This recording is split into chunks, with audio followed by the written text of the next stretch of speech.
Hi, everyone. Welcome to the Video Words podcast. So here's Zoe. I'm going to become the host of this episode, and I'm having here David, my colleague, as a co-host for this episode. And then I'm very honored, actually, very excited to introduce a guest to our this episode, Casey. I want to steal the thunder because I will let Casey to introduce himself as well as the company Huddle behind that I think he has been working there for many years. Even though I have the number, I'll let him to speak out, and then we'll again talk about the video technologies. So Casey, Happy New Year, and thank you for coming down here. So you can just have an intro of yourself as well as the company you're working with, whatever that you want to put up. Okay. I'm Casey Bateman. I've been working with Huddle here for actually about 10 years. It'll be 10 here in April.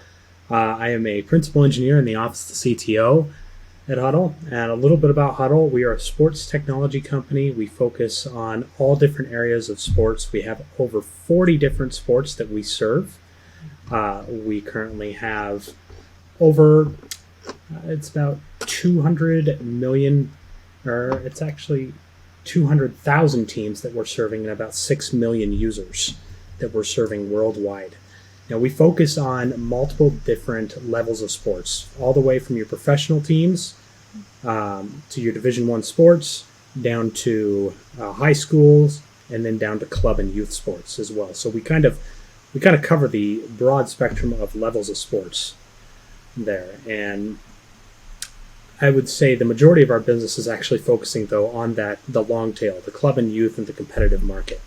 We're currently sitting at about 98 to 99% penetration in the American football market in the U.S. here. So that's kind of our bread and butter sport and where we got started, too. Yeah, it's great. Wow. I think talking a little bit about the background about how Huddle started, it'd be great if you could share a little bit of the origin story and more about what that sports video use case is. It's not just, reminder, I won't speak to it, but it's not just live streaming. There's lots of other cool things you guys are doing with it. So maybe we could talk to that a little bit. It'd be great. Yeah, absolutely. So Huddle started back in actually 2006 by three guys. It's David Graff, our CEO, John Wirtz, our CPO, and Brian Kaiser, our CTO. They were students at the University of Nebraska and the Rakes program back there. And actually, they were roommates. John Wirtz and Brian Kaiser were roommates, and then Dave Graff and our current COO, Matt Mueller, were living across the hall from them. Now, Dave Graff, back in 2006, he was working with the American football team, kind of in the athletics department with media relations.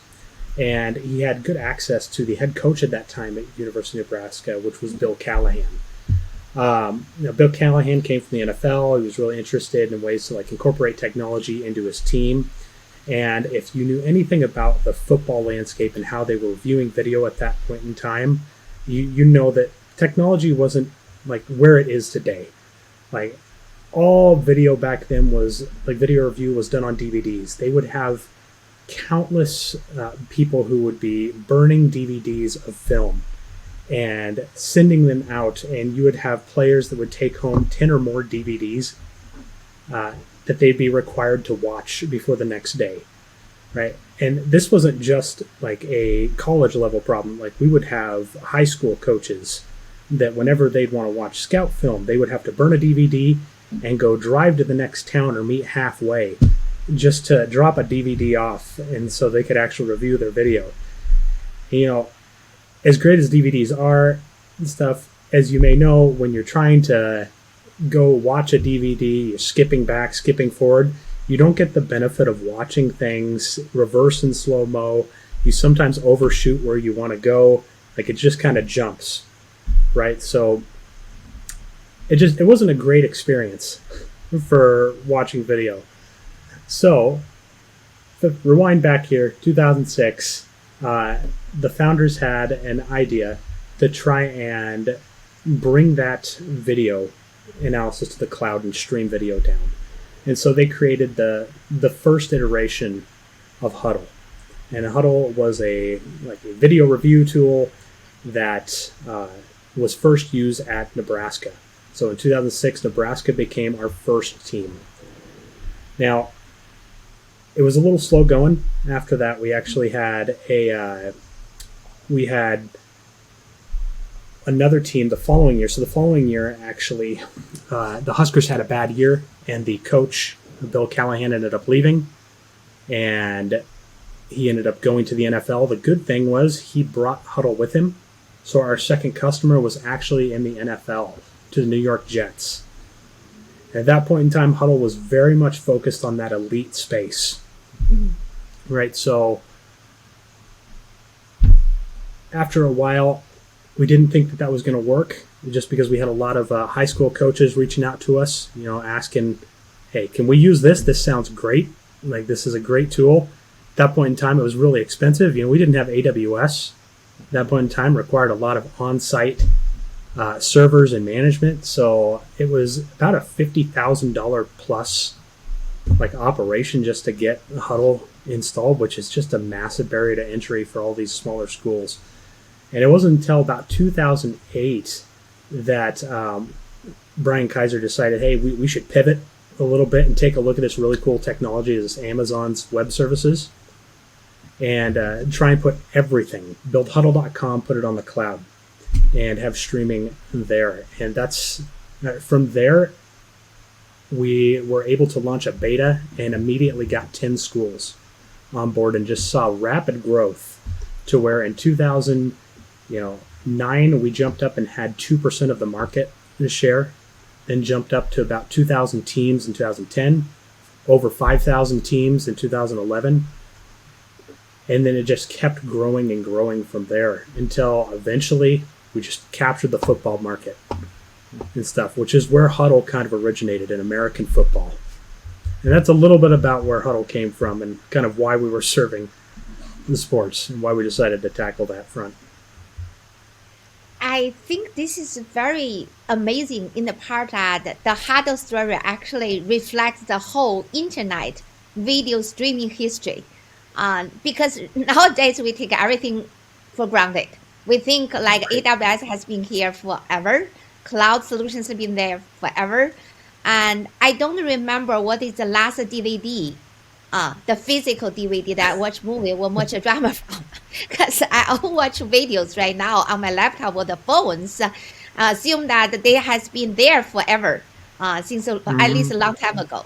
So even though I think you mentioned that Huddle was established in 2006, right? So right now it's about, this is going to be 17 years, I guess, but we don't feel that. We feel like it has to be there. So your case is just reflects the whole history to me. I was just wonder, because you mentioned that not only like sports, you start from the football, and then right now you already spread that to more than 40 different kinds of sports.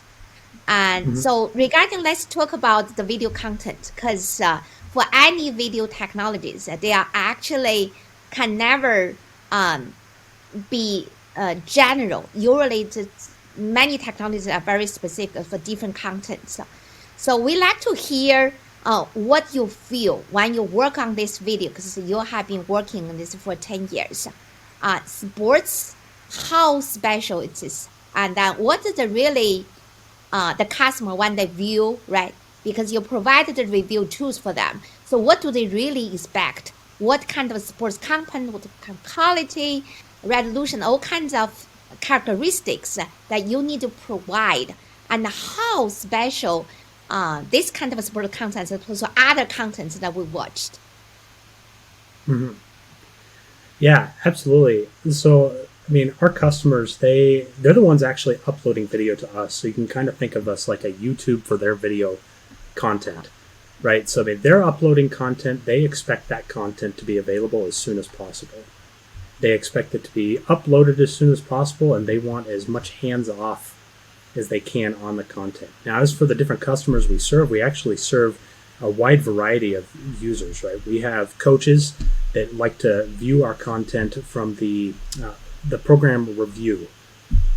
So kind of like from a review perspective, they like to look in, check out formations, see which players are doing poorly. They like to mark on the video They like to kind of stream it down, and it's mainly for team review purposes at that point in time, and pair that up with some of their other analytics and statistics.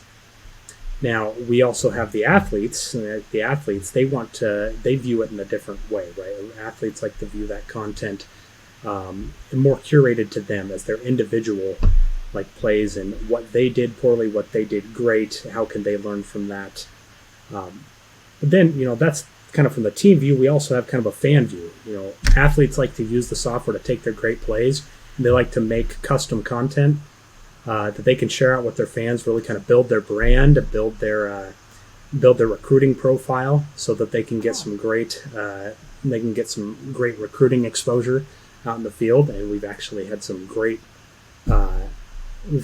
stories about athletes who, because they used Huddle, ended up getting themselves a D1 or D2 scholarship to go play in college, which was really cool to hear. And then, we have fans, right? Fans who like to watch that. They like to see their favorite athletes, follow them. They like to take a look at that video and favorite it or share it with people. And so, we've kind of got a wide variety of different users, and they all will actually digest the video differently. And because they digest the video differently, we use different technologies to serve each individual use case, right? And each different sport has actually different requirements as well.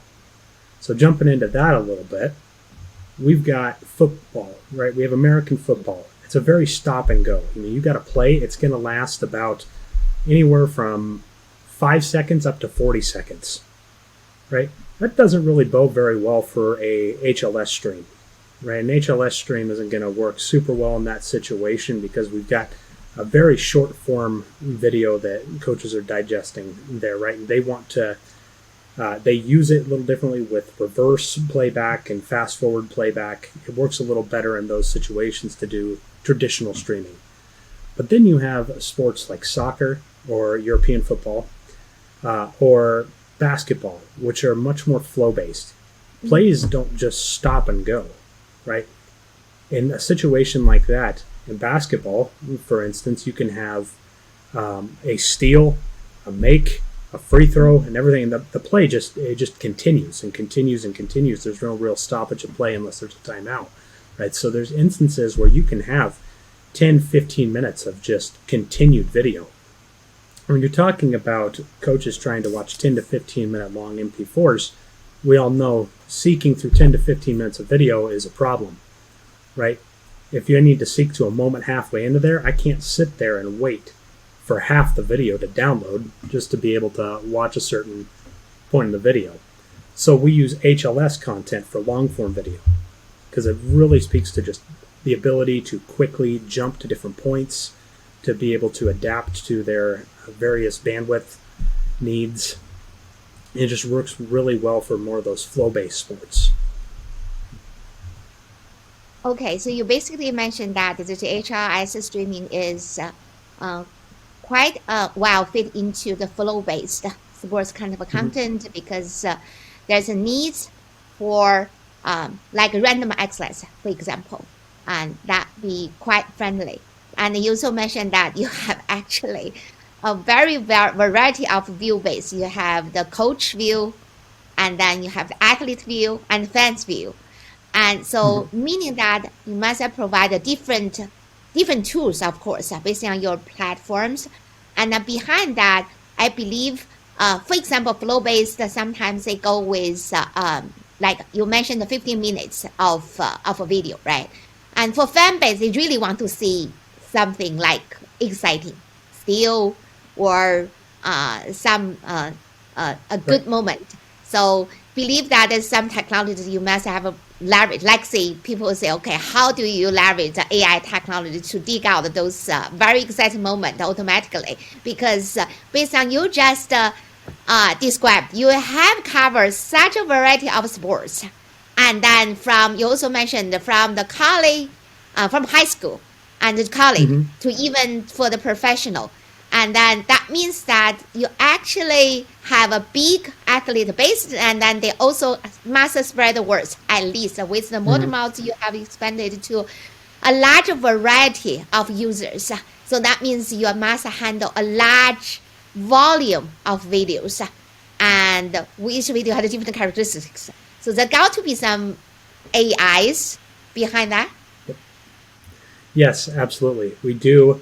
Uh, so when you're talking about those exciting moments, right, that fans really want to capture, uh, we really source like determining those exciting moments from a couple different avenues, right? First and foremost is the fan, right? That's how we can scale that. Is fans can build their own brand. Fans like to mark. We give them to provide them tools, whether that's on their iOS device, on an Android device, or on through our web portal, to create a highlight, throw on spot shadows, throw on special effects and music, and really make like a really unique reel of highlights that just showcases their talent. We've also got some more smart features, right? So we do have some AI, one in particular that I'm thinking that actually listens to crowd noise. It actually determines based on crowd noise and how explosive the crowd gets on how exciting a different point would be.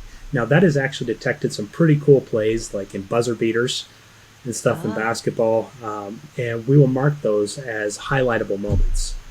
Then what we do, and one of the cool things about Huddle is it's not just video, right? One of our the powerful part about Huddle is we also get a lot of data, right? And that data comes from coaches. It comes from our Assist product where we break down individual plays and moments in video.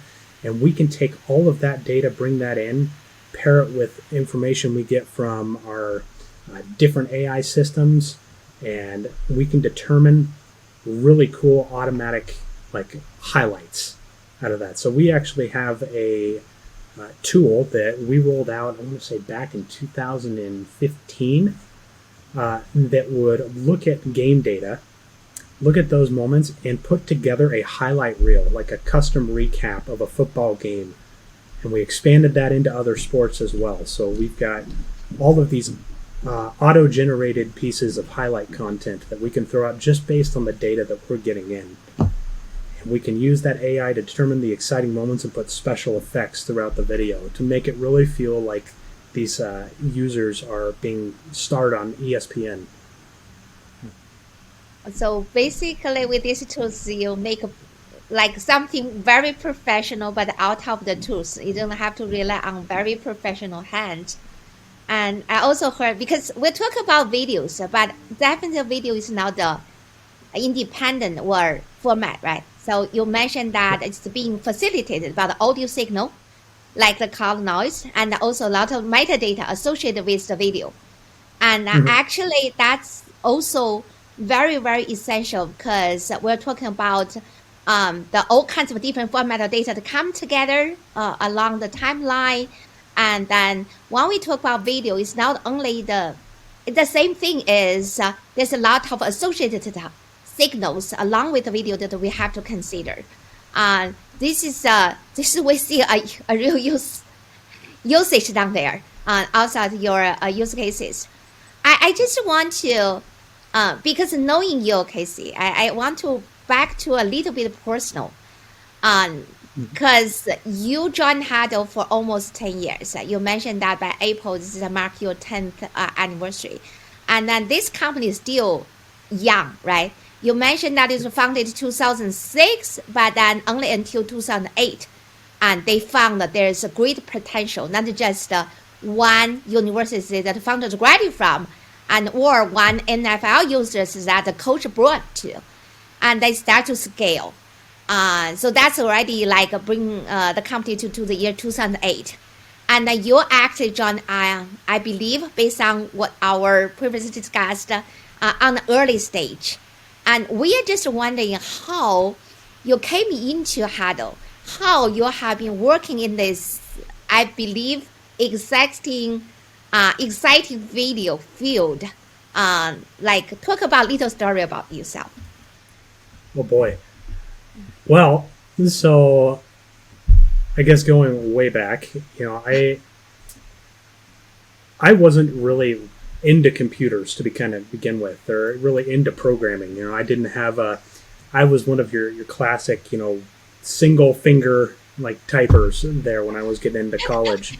And But no worries. I have right, to mention that actually I have a. I don't want to mention them, but I do see some very senior professors still use the single fingers at type.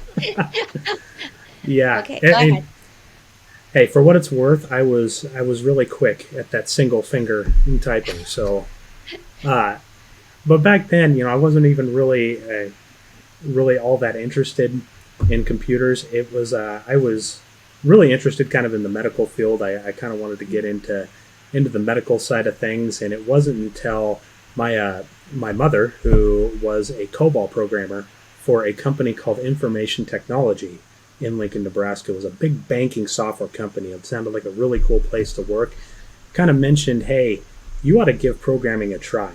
You ought to see what you think about it and stuff. And that kind of really got me down this path of really loving technology. I joined a college out here where they had a really hyper accelerated, almost code camp style programming school, and got myself my first job sitting out in tech building banking software, which doesn't sound all that fun.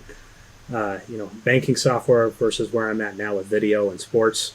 Yeah. So fast forward to how I got into Huddle. I worked at that company there for 6 years, and a good friend of mine kind of mentioned, "Hey, there's this up and coming company in town called Huddle. I think you ought to take a look at it. It kind of looks cool." I gave it a shot, and the rest is history. I ended up falling in love with the company. When I first came to Huddle, I actually knew just next to nothing around video technologies, next to nothing on video streaming or anything like that. And there was a hole that needed to be filled in the company of someone with that kind of video knowledge who was really interested. And I decided to give it a shot. Ended up falling in love with it. Our first project was making an auto-generated piece of content for coaches trying to raise money for their schools, where we essentially put together a bunch of highlightable moments from video, put some sad music and like real tearjerker stuff on it, and made people want to throw money at the screen, sort of thing, to just donate to schools. And I fell in love with the video technology at that point in time, and that was kind of how I got to Huddle and got into the position I was at. That's And pretty cool. ever since then, yeah, go No, ahead. go ahead, Zoe. Go ahead. Go ahead. I'm just saying that ever since then you grow a lot, and then you're hooked in this field. Uh-huh. Yeah, and I was going to say not Absolutely. only has you've grown obviously, but the volume of video has grown tremendously over those 10 years as well. So I'm curious, Casey, if we talk a little bit more about well, dealing with that volume of video, Mhm. as well as you know how you think about the compression of that video, right? The codecs that have come and gone as well. Yeah, absolutely. So obviously, as we scaled, we needed to make sure that we were compressing our content a lot more, making it easier for coaches to watch things, as well as kind of managing our cost side of things. I mentioned we focused on that long tail of sports, so there's an entire area of our strategic planning around this that just goes into storage of just that content and how long we store the content, how efficiently we want to compress our content to make sure we're managing costs on our side and stuff. We currently have about, I believe it is 73 petabytes of video content that we have stored out on Amazon S3. Mhm. So it's a really large library of information. And when we first started out, we kind of always stuck with H.264. So H.264 is a video codec, has been at the core of our business since the beginning. And our audio and stuff, we were originally in WMV containers, right? So you gotta love WMV. Right? It's a good old fashioned package there, but it worked really well with our solution, which was heavily based on Silverlight at that point in time. That was so long before the HTML, like HTML5 video even came out and stuff. We were using Silverlight and WMVs. And so since then, we've obviously grown. We've changed up mostly in the technology space, right? We moved to HTML5, MP4 videos, AAC audio. To now we're kind of moving into a more modern phase with those flow-based sports. When we jumped into there, we started getting into HLS. Started as MPEG TS over HLS video, and since then we're exploring getting into fragmented MP4 now over HLS, and hopefully getting into some Dash in the future, if that's something that makes sense for our business, obviously. And hopefully getting into some newer codecs too. Obviously, because we've got a lot of MPEG TS right now, we're kind of stuck on H.264. Once we get into fragmented MP4, we've got plans to look into AV1 and other codecs as well to just kind of help compress that video even further, help manage our users' bandwidth concerns there by making sure that video is really easy to stream, which is a really important part. Some of these coaches, not every coach is going to exist in a big city with great internet.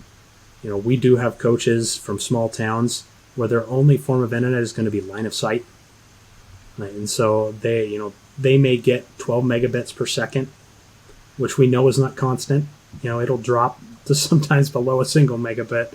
And we have to make sure that we have technologies in place that are going to help them to still maintain a solid stream at those pretty variable bit rates and bandwidths. Yeah, very cool. Yeah, so basically the great volume needs to be processed. And then because you again mentioned, I think maybe already for the second or third time that you're handling the big volume of long tail videos. And also you mentioned that the end users network conditions could vary. So that's a typical, so we are doing compression. That's a typical compressions. Actually, what you said also send a strong signal then to whoever working in this field, right? So meaning that you're looking for good technologies that can further compress the video and squeeze out more bits. But at the same time, because you mentioned you have a huge volume of data, just like the sports YouTube platform. And that means that you need to process something faster and with higher Right. density. And then the latency actually, because you also mentioned that the users want to watch the video right away. So you got to process fast, and the turnaround time got to be short enough. And those are the typical issues that people are talking about, but here reinforced by a very detailed use case. And so we like to actually specifically talking about the content, like back to sports, because you mentioned this is a sports. So sports meaning that there's a lot of motions. And then I think, for example, because you have fans, and the fans sometimes they're really obsessed with certain players. And when they play, I do like to watch American football as well as the soccer, because we just finished the World Cup. And then people talk about the soccer or the European footballs a lot. And sometimes we, of course, like Messi, everybody chase after that. But sometimes we chase after like the jersey numbers. I think you also mentioned that at one time again. So there's some very specific content inside the sports video that may need to be processed or at least paid attention specifically. So we like to hear something that based on all the things you have worked out, why sports videos are so much different from, for example, right now we're doing the conferencing videos and we watch entertainment videos. We like to hear something like that. Yeah, absolutely. You kind of hit the nail on the head when you're talking about that earlier. It is different from sport to sport. There is a lot of varying factors in motion that kind of play into each different sport. What we care about most is definitely jersey numbers. What people care about the most is jersey numbers. And the reason why they care about that so much when we're getting into video analysis is that it's the identifying piece of data that you can associate with a player. Right. When you're watching a video, when you're watching that from a coach's perspective, an athlete's perspective, the first thing that's going to jump out to you is going to be that number. It's likely Yeah. the largest piece of identifying content that we have on a player, right? And we have our analysts on our side through our assist product who will watch that video and use that jersey number because they don't know much about other players on the team. They don't have that context of knowing these people for such a long time. They use that to identify who did this, like who scored the goal, who made the pass, who had the penalty, right? All of these different things. So that jersey number is just so important, right, to our to what coaches and what athletes and what our analysts want to see. Now, you kind of mentioned, as I mentioned earlier, you mentioned a little bit about, obviously motion plays a big factor, but also lighting plays a big factor on how much of the bits need to be allocated in the stream to get a clear jersey number, right? Motion obviously takes a whole bunch out of an encoder just to capture from frame to frame. There's a lot of changes, less reuse. When you talk about lighting, that can affect, too, your ability to clearly see those. So even if you've got the clearest jersey number and the worst light, the slight variation in bit rate and blocking in the frame is going to make it harder to recognize versus if you had really good lighting. So, we've got that. We've also got distance to the field plays a big factor, too. So, I mean, in soccer specifically, right, you've got...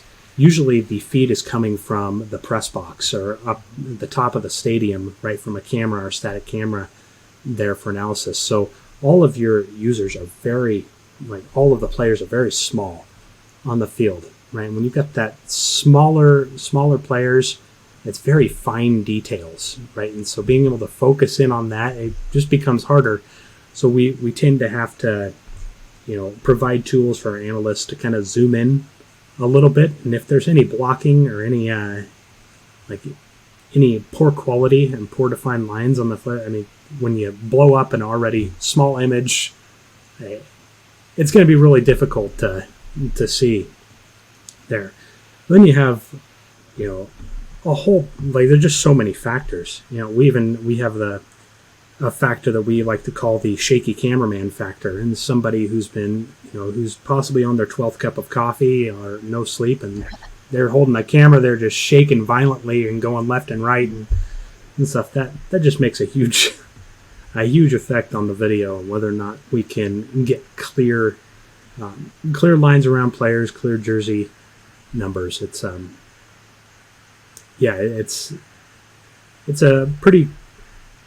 a problematic area for compression in us. There's not generally a one-size-fits-all approach that is always going to work in those situations.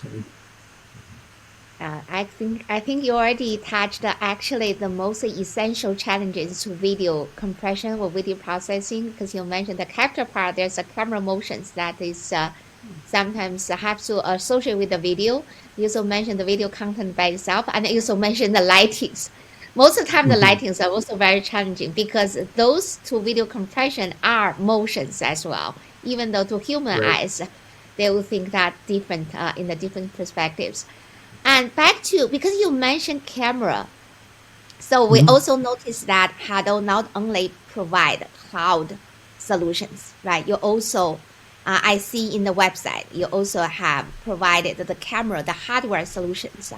So we just like to touch a little bit before we wrap up is how you think the hardware, for example, the capture side, together with the cloud software-based, algorithm-based solutions, how that come to a whole package of solutions, like how that, how meaningful that is to Huddle.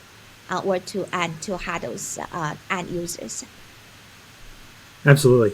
So the hardware side is actually one of the more exciting pieces. I actually believe, and I believe the company also believes, that the focus camera is kind of the future of capture and upload of sports to the Huddle platform. There's just so much more that we can do with these dedicated hardware devices that we built in-house. Coaches, from the coaching perspective, it's really a set it and forget it sort of product. right? They're able to schedule recording. We're able to use great technologies like Amazon's Internet of Things to be able to schedule and push down commands, update live with new software updates, all of these cameras. And from a coach's perspective, they're done with the game. They get on the bus, ride home, and their video is already live and ready on Huddle. And in a lot of situations, by the time they're home, they may even have data from our analysts already on their video. So they get back home from the bus and they've got their video with data already filled out. Now these cameras, they're just really cool pieces of content. They've got some pretty powerful hardware on there where we do some hardware encoding. We also do some computer vision directly on these devices. The devices kind of capture a panoramic view of the field, right? Whether or not it's indoor, a panoramic view of the basketball court, or a panoramic view of a football, softball, soccer field. And using computer vision and some in-house algorithms that we've generated, we're able to track the motion of the game, track the ball carrier, the ball, and create a tactical feed of content. Right, so we're able to actually get a more tactical view that's more zoomed in and upload that. So, I mean, you've really got this, essentially the perfect cameraman device out there that really controls motion, really ensures that we've got a steady image out there. And it's game changer when we're talking about it from the compression side, in the sense that it farms out our encoding costs a little bit, right? We've got these devices that get to perform the bulk of the initial encoding for our content. But it's also a game changer in that we set a standard for the exposure, the lighting, and everything else that really plays into some of those very variable factors of video coming into Huddle. Like we can kind of control that now. It's just, I believe that the focus camera is going to be a very large part of our business moving forward. Yeah, that's great. Yeah, I'm curious, now as we head into 2023, are there any other specific trends or maybe challenges you see coming up this year? Yeah, that's also something that I like to ask before we wrap up this, because this is just happen to be the beginning of the year. So we're looking forward to your views and from your perspectives. Yeah, absolutely. I know one of the big challenges this coming year is going to be we're diving deeper into the HEVC space, the H265. That's going to be a challenge, kind of our first step out of the old H264 world and kind of moving into a more modernized HLS streaming offering there when we're moving into the fragmented MP4. It's going to be a challenge for us as we kind of migrate away our old understanding of video and how we're going to be processing video to these new packaged formats, these new standards. So I think that's going to be probably the largest challenge. And then I would say probably another big challenge for us is going to be we're getting deeper into the true live streaming experience. We acquired a company recently called BlueFrame Technology that kind of focuses on live streaming for high school sports and clubs, and we're really trying to explore that offering this year as a way for Huddle to provide a revenue share model that makes it profitable for our teams to stream out their games to fans, right, and kind of make Huddle pay for itself and that fan by allowing them to make money just by playing their games. And so I think the live streaming and learning how we can optimize that experience for fans and kind of optimize that entire viewer experience when you're looking at it from a live versus VOD perspective. So I would say from the live streaming perspective, the big challenge there is going to be that we need to really optimize for live playback versus VOD playback. And that's, we're shifting our mindset, moving from VOD to live. It's a different world when you're talking about caching, you're talking about content delivery of live content versus content delivery of VOD content and stuff. You don't get a lot of those nice features of like pre-caching way ahead of time in live like you do with VOD. So you gotta rethink some of your approaches to making sure you get that fast join time, or that low latency delivery. So I think it'll be an interesting challenge for our team to take on here over the next year. Thank you for actually taking us looking forward to the year of 2023. And we really hope that overall, and we believe that video will be further growing. And then we just really just best wishes with actually you, Casey, and to celebrate your anniversary. And then we also wish the best with Huddle. And thank you for taking your time with us and share the stories behind. And very special. Actually, in some ways, it's a manifest a lot of things in common. But then now we actually hear a detailed story and then specific experience from your side. And we really appreciate that. Thank you for having the time with us. Thank you, Casey. Yeah, thank you. And thank you for having me. Okay, that's thanks for everyone.